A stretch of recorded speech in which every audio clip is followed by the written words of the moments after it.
BNP নেতা ইশরাক হোসেনকে মেয়রের দায়িত্ব দ্রুত বুঝিয়ে দেওয়ার দাবিতে আজও নগর ভবনের সামনে কর্মসূচি পালন করছেন সমর্থকরা। বেলা 11টার দিকে শুরু হয় এই কর্মসূচি।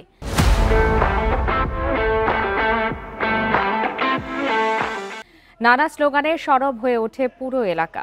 এ সময় সাবেক সচিব ও আন্দোলনের সমন্বয়কারী মশিউর রহমান বলেন, দাবি আদায় না হওয়া পর্যন্ত আন্দোলন চলবে। উপদেষ্টা আসিফ ভুঁইয়ার সব ষড়যন্ত্র রুখে দেয়া হবে। সিটি কর্পোরেশনে কোনো দোসর বা ফ্যাসিবাদী থাকতে পারবে না। নাগরিক ভোগান্তির দায় একমাত্র স্থানীয় সরকার উপদেষ্টা আসিফ মাহমুদ সজীব ভুঁইয়ার। পরে কর্মসূচি থেকে চলমান আন্দোলনে সবাইকে ঐক্যবদ্ধভাবে শরিক হওয়ারও আহ্বান জানানো হয়।